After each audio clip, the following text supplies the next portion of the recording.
Shalom jemaat Tuhan, pada PIK kita kali ini saya berikan tema ketika kurasa Tuhan jauh. Mari kita berdoa. Mohon Roh Kudus urapi hamba-Mu yang akan menjabarkan firman Tuhan. Biarlah firman Tuhan menjadi kekuatan, penghiburan, keteguhan hati, dan keteguhan iman bagi kami. Biar urapi hamba-Mu, sensor tutur kata sikap hamba-Mu, dan setiap kami yang menonton dan mendengarnya, kami semua dibimbing oleh Roh kebenaran. Berfirmanlah kepada kami lewat lidah hamba-Mu dalam nama Tuhan Yesus. Amin. Ketika kurasa Tuhan jauh, Mazmur 37 ayat 28. Sebab Tuhan mencintai hukum dan Ia tidak meninggalkan orang-orang yang dikasihinya. Tuhan tidak meninggalkan orang-orang yang dikasihinya. Sampai selama-lamanya mereka akan terpelihara, tapi anak cucu orang-orang fasik akan dilenyapkan. Ibrani 13 ayat 5-6 dikatakan, janganlah kamu menjadi hamba uang dan cukupkanlah dirimu dengan apa yang ada padamu. Karena Allah telah berfirman, aku sekali-kali tidak akan membiarkan engkau dan aku sekali-kali tidak akan meninggalkan engkau. Luar biasa, saya ulangi ya bagian B ini. Aku sekali-kali tidak akan membiarkan engkau dan aku sekali-kali tidak akan meninggalkan engkau. Demikianlah firman Tuhan yang hidup. Sebab itu dengan yakin kita dapat berkata, Tuhan adalah penolongku. Aku tidak akan takut. Apakah yang dapat dilakukan manusia terhadap aku? Tuhan adalah penolongku. Puji Tuhan. Sekalian, hanya dalam Kristus umatnya bisa menyapa Allah Sang Pencipta dengan panggilan yang begitu akrab. Abba dalam bahasa Aram tuh harusnya kita menyebutnya Abba. Ya. Bisa diterjemahkan dalam bahasa Inggris Daddy, bukan Father, tapi Daddy, sebutan yang begitu akrab, Daddy. Dalam Roma 8 ayat 15, hanya dalam Kristus ya umatnya bisa menyapa Allah Sang Pencipta dengan panggilan yang begitu akrab, Abba, artinya Daddy ya. Nama lain dari Tuhan Yesus adalah Immanuel. Ini ya, Allah beserta kita. Itu nama lain daripada Tuhan Yesus. Jadi maksudnya Allah sebenarnya begitu dekat dengan umatnya. Memang Allah berada di surga, tapi beliau begitu dekat dengan umatnya. Karena Allah itu Allah yang maha kuasa dan maha hadir, maha kasih juga. Ya.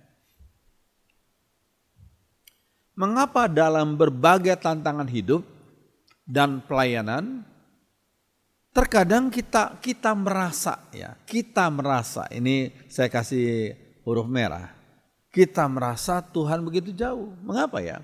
Dalam berbagai tantangan hidup dan pelayanan, dalam pergumulan tertentu, saudara saya mungkin pernah mengalaminya, kita merasa Tuhan begitu jauh. Iya. Nah, sebelum menjawabnya kita harus ingat akan prinsip yang sangat penting. Iman itu harus didasarkan pada firman dan janji Tuhan yang gak pernah berdusta. Ya, sekali lagi, iman harus didasarkan pada firman dan janji Tuhan yang tidak pernah berdusta. Iya. Iman itu jangan didasarkan pada perasaan yang mudah berubah-ubah seperti yang sudah lihat dalam gambar ini. Seseorang yang nampaknya bingung gitu ya. Iman itu jangan didasarkan pada perasaan yang mudah berubah, tapi didasarkan pada firman dan janji Tuhan yang gak pernah berdusta. Ya, ini penting sekali. Ya, ada dua orang tokoh yang bernama Friedrich Schleiermacher dan Rudolf Otto. Kalau saudara belajar teologi, pasti mengenal dua orang ini. Friedrich Schleiermacher dan Rudolf Otto. Kata mereka berdua ini esensi dari agama adalah afeksi perasaan sayang dari umat. Itu esensi dari agama. Pertama, afeksi atau perasaan sayang dari umat.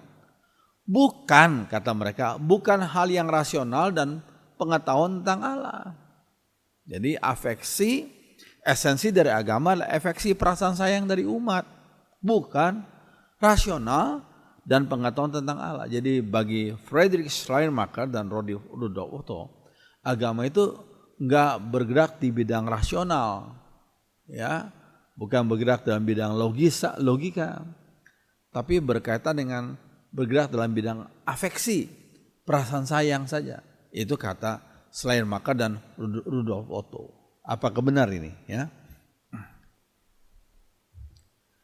Beberapa tahun yang lalu seseorang yang cukup pintar berkata kepada saya, sekian tahun yang lalu ya, orang yang cukup pintar ini berkata kepada saya, dia bilang gini, kalau kita beribadah katanya, jangan gunakan otak, dia bilang, jangan gunakan otak, pakai hati saja, kata orang itu ya. Kalau kita beribadah jangan gunakan otak, tapi pakai hati saja, maksudnya hati dia perasaan gitu loh. Apakah benar dengan ucapan orang ini? Kalau kita beribadah jangan gunakan otak, pakai hati saja. Saya jawab benar, tapi benar untuk sebagian orang yang mempunyai prinsip seperti itu. Mereka beribadah hanya gunakan hati, yaitu perasaan mereka saja. Tapi apakah itu sesuai dengan firman Tuhan? Saya pikir tidak ya. Iya. Bandingkan satu lagu yang mungkin sebagian kita sudah tahu. Lagu ini cukup lama ya. Lagu ini mengatakan, kurasakan kasih-Mu Tuhan, kurasakan kuasa-Mu Tuhan. Jadi kalau kita bicara soal Tuhan itu berkaitan dengan rasa. Kalau kita bicara soal kuasa itu kuasa Tuhan tuh kita berbicara tentang rasa, kurasakan. Lagu itu mengatakan demikian ya. Jadi saya tidak tahu siapa pengarangnya ya. Jangan lupa saudara, perasaan itu mudah sekali berubah-ubah.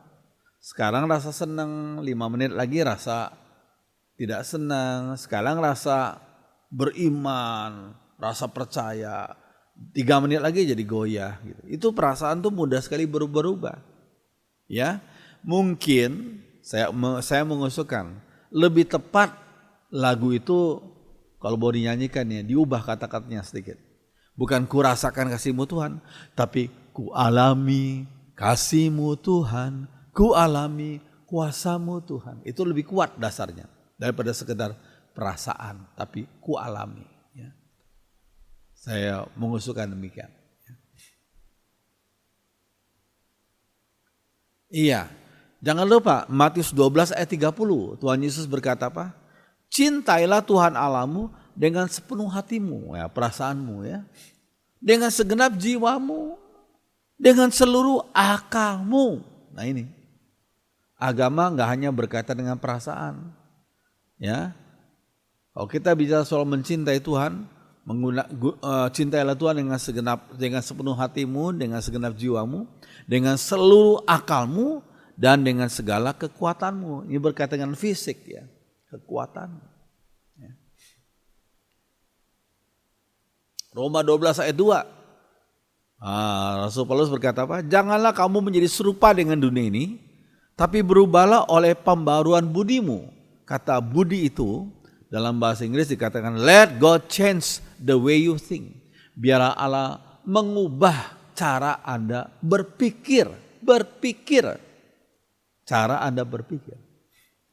Sehingga kamu dapat membedakan manakah kehendak Allah, apa yang baik, yang berkenan kepada Allah, dan yang sempurna. Jadi sampai di sini kita bisa simpulkan untuk sementara, agama bukan sekedar berkaitan dengan perasaan, tapi berkaitan dengan pikiran juga. Ya, berkaitan dengan segenap jiwa, berkaitan dengan segala kekuatan kita. Kita harus mencintai Tuhan. Ya. Ya, saya setuju dengan kalimat ini dalam bahasa Inggris ya. As a man thinks, seperti seorang berpikir, so is he. Demikianlah dia. Jadi orang itu bagaimana sikap hidupnya bergantung sekali dengan apa yang dia pikirkan. As a man thinks, so is he.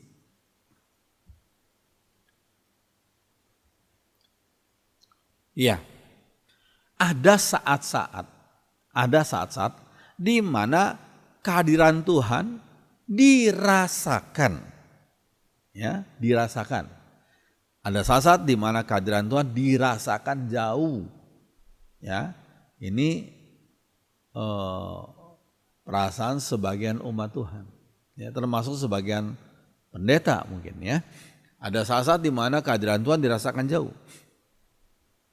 Iya, sudah lihat ya. Ya, ketika murid-murid sedang berlayar ya, menggunakan, lalu kemudian datanglah angin ribut ke Danau Galilea itu ya. Dan disebut apa? Ketika angin ribut itu datang, murid-murid sedang kewalahan menghadapi angin ribut yang menerpa perahu mereka. Dan disebutkan dalam Matius 8 ayat 22, kok guru mereka yang hebat itu, yaitu Yesus itu tidur. Sehingga muridnya berkata, Guru, apakah engkau tidak peduli kami ini sedang menghadapi tantangan bahaya ini? Ya, sepertinya kata menurut perasaan mereka, sepertinya guru mereka yaitu Yesus kok nggak peduli. Ya, tapi Yesus langsung bangun, langsung meredakan angin ribut itu. Ya, lalu sekalian dalam pengalaman hidup kita. Ya, seringkali mungkin kita merasakan seperti itu. Pada waktu mengalami tantangan, ujian, angin ribut menerpa hidup kita, kita rasa sepertinya Tuhan kok tidur. Seperti pengalaman Matius 8 ini. Sepertinya Tuhan kok nggak peduli. Padahal Tuhan tuh nggak pernah tidur ya. Ya, Tuhan tuh Allah yang maha kuasa. Yang butuh tidur tuh kita manusia. Yang punya kelemahan, yang punya daging punya kelemahan ya. Dan kita harus ingat segala tantangan angin ribut itu hanya sebagai ujian bagi murid-murid Tuhan. Mereka sudah dengar firman Tuhan dan mereka sekarang diizinkan Tuhan untuk mengalami tantangan dalam hidup mereka, yaitu angin ribut. Mereka diminta oleh Tuhan untuk menyatakan iman mereka terhadap Tuhan itu, ya. Iman mereka jangan didasarkan hanya sekedar perasaan, tapi iman, saya mau beriman bersandar pada Tuhan, ya. Ini penting. Baik, lihat pergumulan Ayub saat ia dicobai. Ya. Ayub 23 8-9. Sesungguhnya kalau aku berjalan ke timur, ia tidak di sana. Atau ke barat, tidak ku dapati dia. Di utara aku cari dia, ia tidak tampak. Aku berpaling ke selatan, aku tidak melihat dia. Loh, sekarang bingunglah Ayub. Kemana dia bisa cari Tuhan?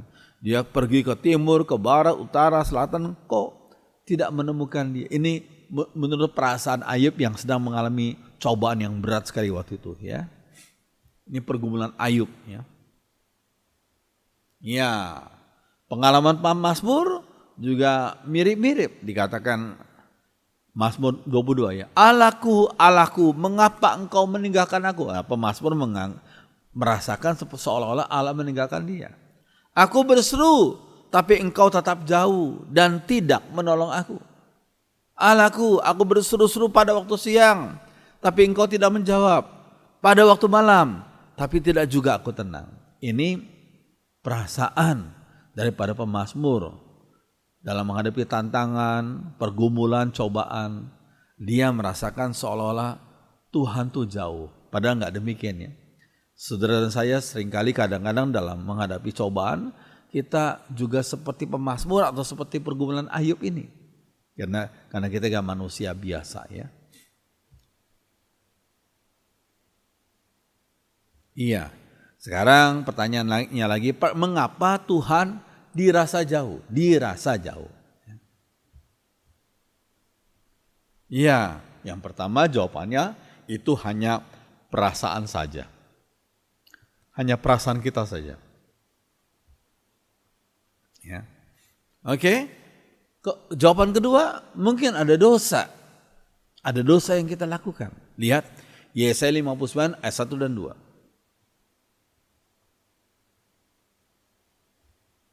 Sesungguhnya tangan Tuhan tidak kurang panjang untuk menyelamatkan dan pendengarannya tidak kurang tajam untuk mendengar.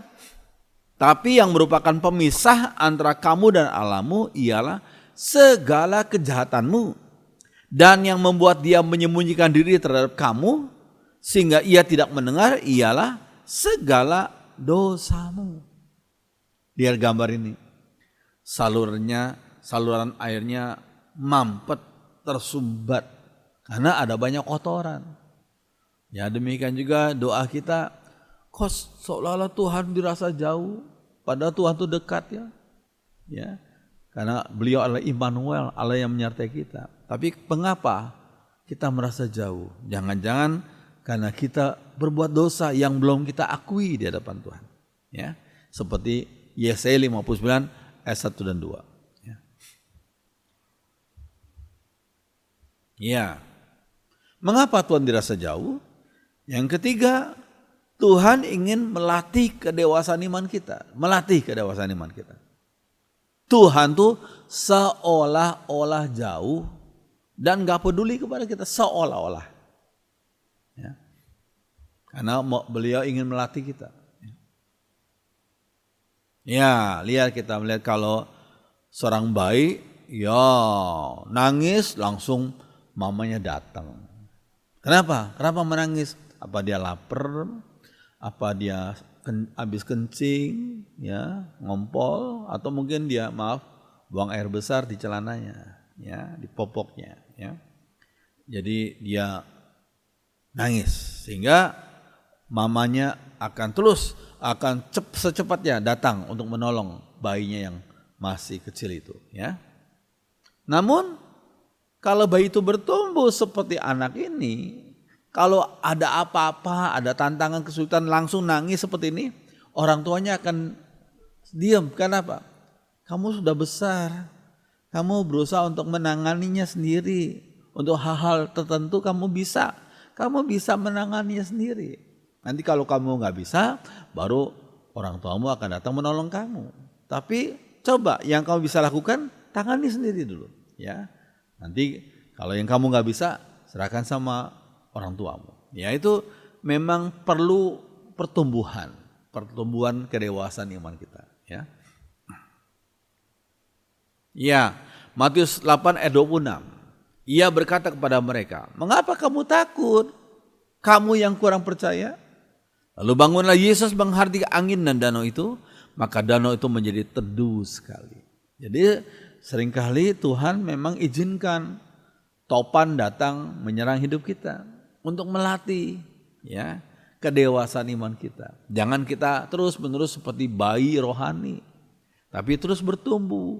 Semakin kita kenal Tuhan, semakin kita hidup sesuai dengan firman Tuhan, kita semakin dewasa dalam iman kita, ya.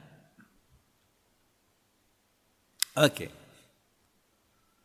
Sikap yang membuat kita tetap beriman walau sedang mengalami kesulitan besar. Apa itu? Sikap yang membuat kita tetap beriman walau sedang mengalami kesulitan besar. Lihat Mazmur 116 ayat 10.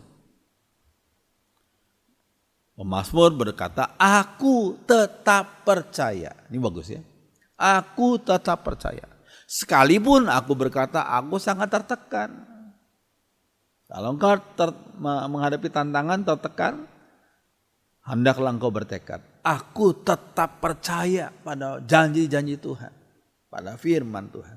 Ini penting. Ya. Ya. Yang pertama, sikap terbuka untuk dikoreksi oleh Tuhan. Kalau memang aku salah, ya Tuhan, singkapkan itu supaya aku bertobat. Ya. Mungkin aku sudah lama gak kembalikan persepuluhan. Aku mau bertobat Tuhan.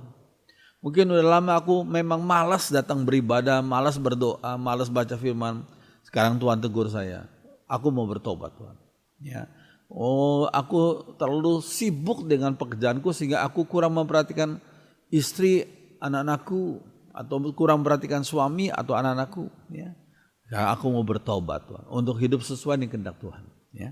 Sikap terbuka untuk dikoreksi oleh Tuhan.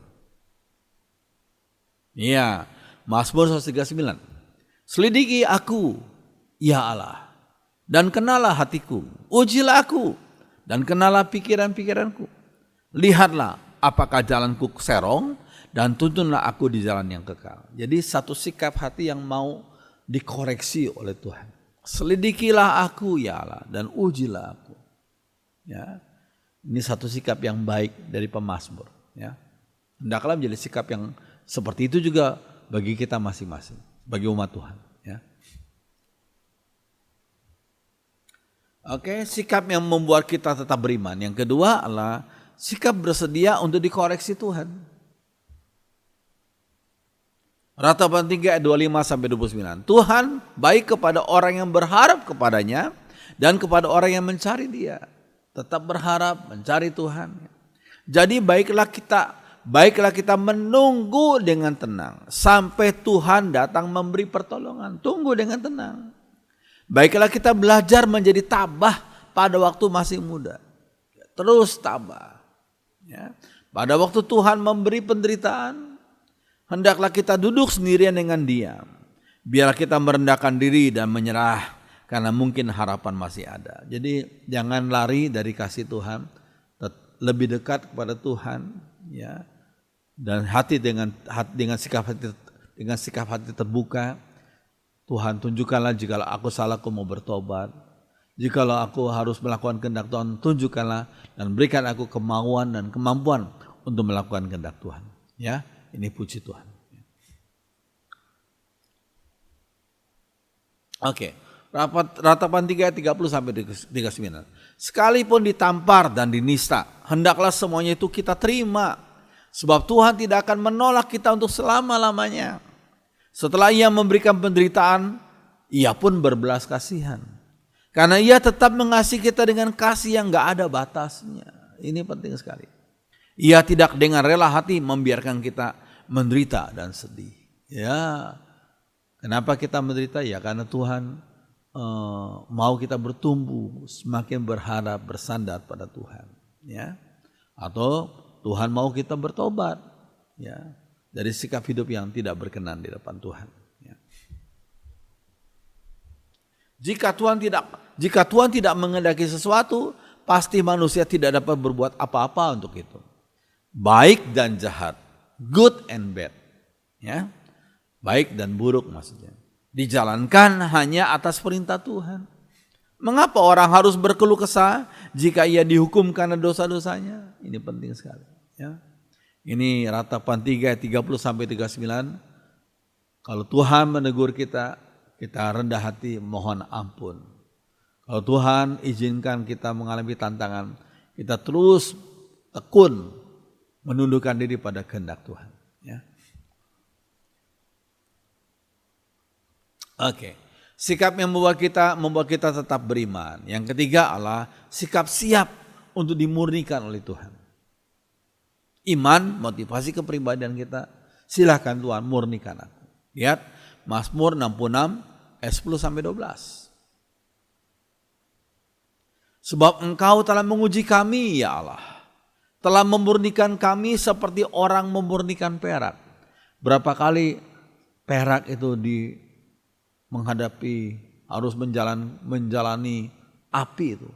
Orang bilang 7 kali. Ya. Sebab Engkau telah menguji kami ya Allah, telah memurnikan kami seperti orang memurnikan perak. Engkau telah membawa kami ke dalam jaring, ya. Engkau telah membawa kami ke dalam jaring, mengenakan beban pada pinggang kami. Sudah dibawa ke dalam jaring, ya, seperti wah bingung nih, karena kita seperti berada di bawah jaring. Udah di bawah jaring, dikenakan lagi beban pada pinggang kami. Waduh, repot ya, berat ya. Engkau telah membiarkan orang-orang melintasi kepala kami. Maksudnya kepala kami itu kehormatan kita. Ya, apalagi laki-laki yang dewasa nggak boleh sembarangan orang lain pegang-pegang kepalanya, karena kepala melambangkan penghormatan. Ya. Engkau telah membiarkan orang-orang melintasi kepala kami, dan kami telah menempuh api dan air. Tetapi engkau, ini indah sekali, tapi engkau sudah mengeluarkan kami sehingga bebas. Puji Tuhan, engkau sudah mengeluarkan kami sehingga bebas. Puji Tuhan. Ya, ini Mazmur 66 ayat 10 sampai 12, baik sekali. Ya. Iya, hasil karya yang telah lulus ujian akan bertahan dan mendapat pujian dari Tuhan. Hasil karya yang telah lulus ujian, saudara nyusun skripsi, tesis, disertasi, harus lulus ujian dari dosen atau dari guru saudara. Ya, kalau sudah lulus, sudah dapat pujian dari Tuhan. 1 Korintus 3 ayat 12 sampai 14. Entahkah orang membangun di atas dasar ini dengan emas, perak, batu permata. Lihat, 3 jenis barang ini. Emas, perak, batu permata. Itulah jenis barang yang sudah lulus dari ujian api. Ya, kita bisa pakai cincin emas itu karena emas itu sudah diuji dengan api, sudah dipanasi sehingga dibentuk menjadi cincin. Demikian juga perak, batu permata. Ya, hidup kita pun sama. Ya, kita harus menghadapi tantangan. Ya, nggak apa-apa. Tapi 3 jenis barang yang lain, yang berikutnya adalah kayu, rumput kering atau jerami. Ini 3 jenis barang yang belum lewat diuji oleh api. Kayu, rumput kering atau jerami. Ya kalau diuji api ya hangus, terbakar. Ya. Jadi jangan kita membangun hidup rohani kita di atas dasar yang mudah terbakar seperti kayu, rumput kering atau jerami. Sekali kelak pekerjaan masing-masing orang akan dinampak. Karena hari Tuhan akan menyatakannya, sebab ia akan nampak dengan api, dan bagaimana pekerjaan masing-masing orang akan diuji oleh api itu.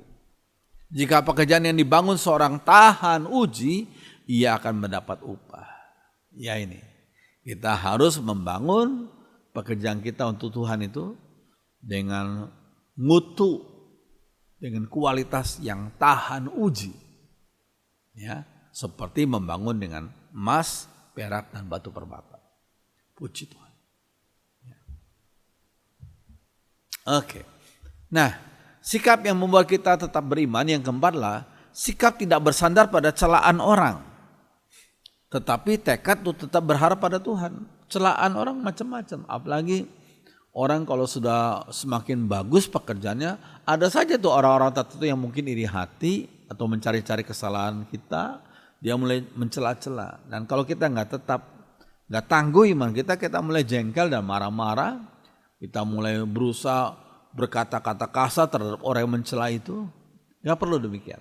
Ya, sikap nggak bersandar pada celaan orang. Ya sudah, kalau orang tuh nggak seneng nggak apa-apa. Yang penting Tuhan seneng. Tuhan seneng pada pekerjaan kita. Ya, sikap tidak bersandar pada celaan orang, tapi tekad berharap, tetap berharap pada Tuhan. Ya, Mazmur 42 ayat 10 sampai 12. Iya, aku berkata kepada Allah, pembelaku, mengapa engkau melupakan daku? Mengapa aku harus terus menderita karena ditindas oleh musuh-musuhku? Hatiku hancur, luluh karena ejekan musuh. Mereka terus bertanya, di mana Allahmu? Ini orang-orang tertentu ya, mengejek maunya. Bukan menolong atau bersumbangsi untuk kemajuan, tapi selalunya mau mengejek. Ya itu yang dialami juga oleh pemazmur. Hatiku hancur luluh karena ejekan musuh. Mereka terus bertanya, di mana Allahmu? Ya, seperti gambar ini, nunjuk ya. Mengapa hatiku sedih dan gelisah? Ini pemazmur bertanya pada dirinya. Mengapa hatiku sedih dan gelisah? Jangan terus pesimis gitu. Jangan terus bersikap melankolis gitu. Mengapa hatiku sedih dan gelisah? Nah, tekad pemazmur, aku berharap kepada Allah. Maka aku akan bersyukur lagi kepadanya, kepada Allahku, dan penyelamatku. Iya itu ya. Jangan berharap pada manusia. Jangan berharap pada walaupun orang itu kaya raya, walaupun orang itu hebat. Jangan berharap pada mereka. Berharap pada Tuhan saja. Aku berharap pada Allah. Maka aku akan bersyukur lagi kepadanya, kepada Allahku dan penyelamatku. Puji Tuhan. Ya. Iya. Oke. Sikap yang membuat kita tetap beriman. Yang kelima adalah sikap rela untuk dilatih olehnya. Rela untuk dilatih olehnya. Mazmur 144 ayat 1. Dari Daud, pujilah Tuhan pelindungku. Ia melatih, enggak memanjakan, tapi ia melatih aku bertempur. Bertempur di sini bukan berarti menjadi orang yang bermusuhan dengan tetangga-tetangganya ya. Tapi bertempur menghadapi tantangan hidup ini. Bertempur melawan roh-roh jahat ya, melawan berbagai macam sikap hidup yang tidak sesuai dengan kehendak Tuhan ya. Ia melatih aku bertempur dan mengajar aku berperang. Berperang melawan tantangan hidup ini, berperang melawan roh-roh jahat ya. Jadi Tuhan itu ingin melatih kita. Dia enggak ingin kita menjadi orang yang bermanja-manja. Dia ingin melatih kita dan mengajar kita. Ya. Iya, sudah lihat dua tangan. Kenapa? Ini bagi orang yang maksudnya yang pada umumnya ya. Pada umumnya orang biasa kan menggunakan tangan kanan lebih aktif ya. Kenapa? Tangan kanan yang itu lebih besar ukuran daripada tangan kiri. Ya, sudah lihat gambar ini. Karena tangan kanan adalah tangan yang disebut dengan, maaf, ada sebagian orang menyebut tangan kuli. Tangan kanan menjadi tangan yang banyak kerjaannya. Ya. Apapun dia kerjakan. Akibatnya jadi lebih besar, lebih kuat. Otot-ototnya lebih terlatih dibanding dengan tangan yang jarang digunakan untuk bekerja keras. Ya. Demikian juga hidup kita. Hidup kita Tuhan ingin melatih kita, melatih iman kita, ya, mengajari kita, ya, ya, oke. Nah, kalau kita lihat bandingkan nih pasukan satu macam pasukan di Amerika Serikat, ya, yang disebut dengan Navy SEAL Training. Ini pasukan elit ini, Navy SEAL Training. Ini orang-orang muda yang diangkat, diterima jadi anggota Navy, ya, jadi anggota Navy itu bangga mereka. Padahal mereka tuh latihan yang harus mereka jalan itu berat, saudara. Coba lihat, ya. Ya ini latihannya seperti gini, pergi ke apa itu namanya, ke pinggiran laut, ya, dengan gaya seperti itu, ya. Wah, mereka harus angkat bareng-bareng itu, ya. Batang kayu yang berat itu pasti, ya. Nah, ini mereka harus meraih tambang, ya. Berjalan bergelantungan di atas tambang, di bawahnya air, ya. Nggak boleh lepas, ya. Berat, ya. Juga mereka ini di kolam, ya. Wah, mereka diikat kedua tangannya dan dicemplungkan, ya, seolah-olah seperti kejam, ya. Dan mereka harus melatih nafas mereka dan bagaimana mereka bisa bebas, bisa bernafas lagi, ya. Itu bagian dari training, ya. Ini padahal kaki mereka diikat. Bagaimana mereka bisa membuka, ya, melatih hidup. Jadi sekalian ini orang yang disebut sebagai anggota Navy ini, orang ini bangga. Padahal latihannya, trainingnya berat seperti yang sudah lihat. Tapi setelah itu mereka bangga. Mereka layak disebut sebagai Navy. Itu di Amerika, ya. Ini sebagai cerminan juga.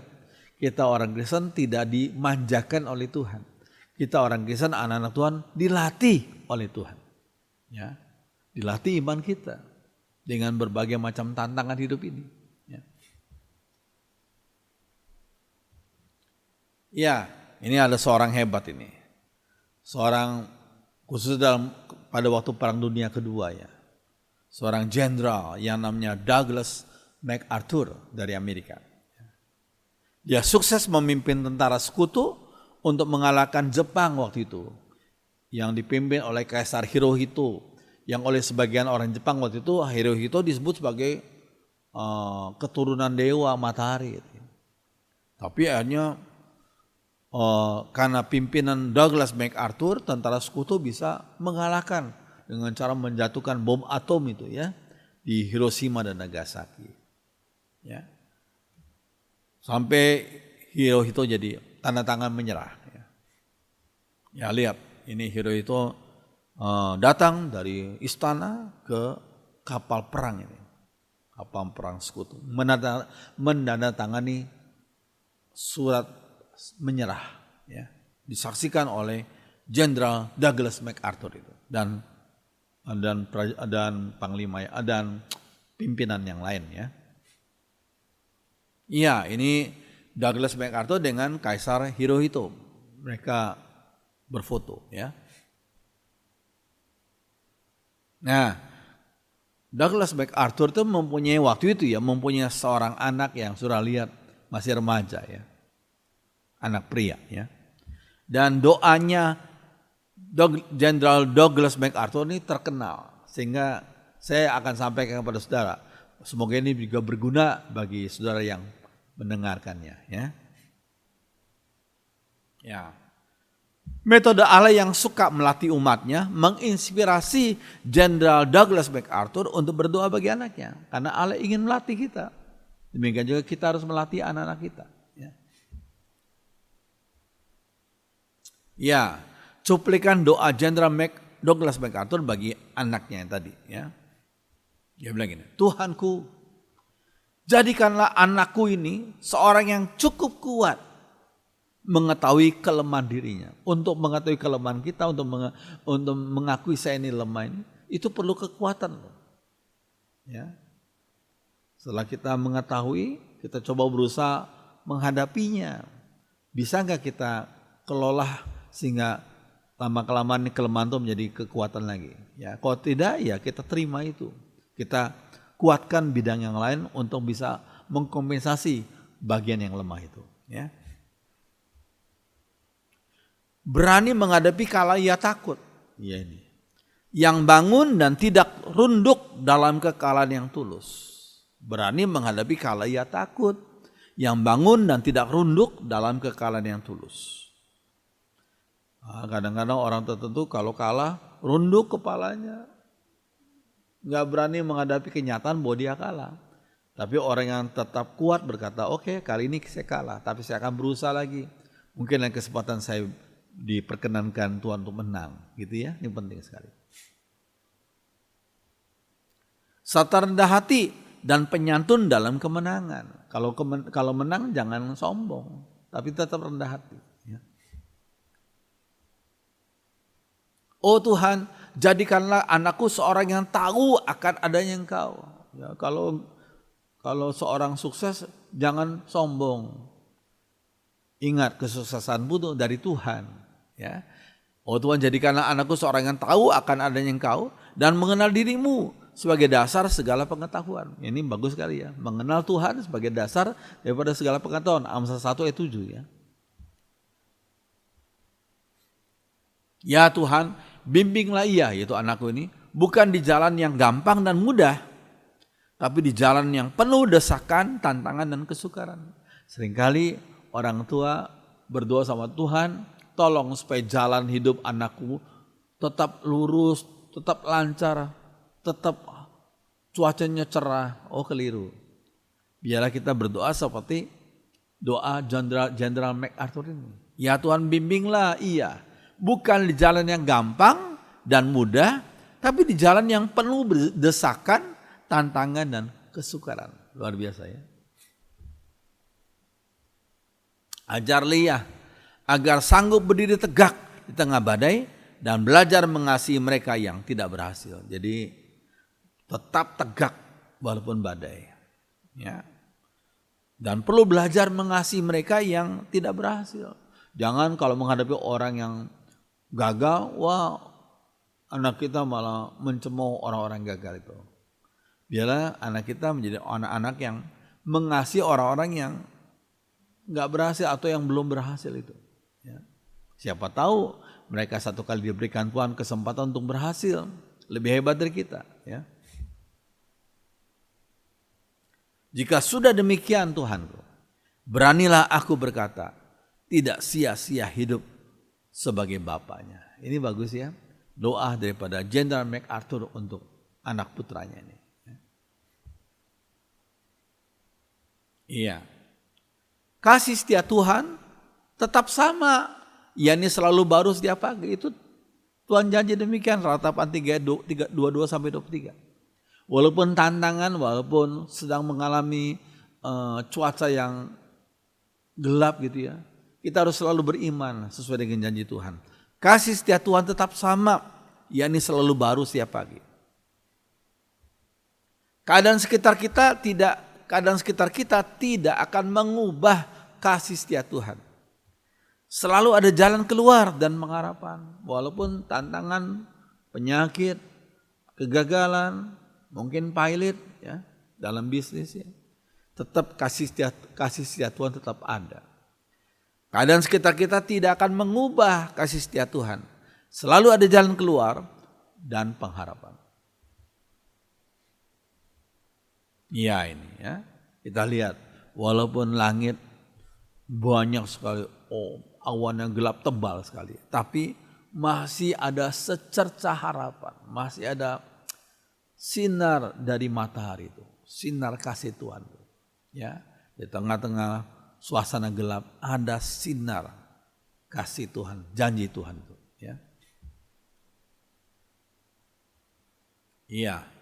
Ada satu lagu yang bagus ya. Saat kami berkumpul, Roh-Mu bekerja, ajar kami memuliakan nama-Mu. Saat kami mulai menyembah, berkat-Mu atas kami Tuhan, berkat-Mu atas kami. Kasih Tuhan tak berkesudahan, tak habis-habisnya rahmat-Mu, selalu baru setiap pagi, besar setia-Mu Tuhan, besar setia-Mu. Kasih setia Tuhan tetap selalu baru setiap pagi. Dan kita imani itu, dan janji Tuhan memang ya dan amin. Biarlah firman Tuhan menjadi berkat bagi kita semua. Mari kita berdoa. Ya Roh Kudus, apa yang hamba-Mu sudah sampaikan, meteraikan dalam hati kami, dalam pikiran kami, dan Roh Kudus memampukan kami melaksanakan dalam hidup kami sehari-hari. Walaupun tantangan demi tantangan kami hadapi, cobaan, kesulitan, tapi kami yakin Tuhan tidak pernah tinggalkan kami. Kasih setia-Mu selalu baru setiap pagi. Terima kasih. Yang bersyukur untuk semuanya Tuhan, dalam nama Tuhan Yesus. Semua orang beriman mengatakan, amin.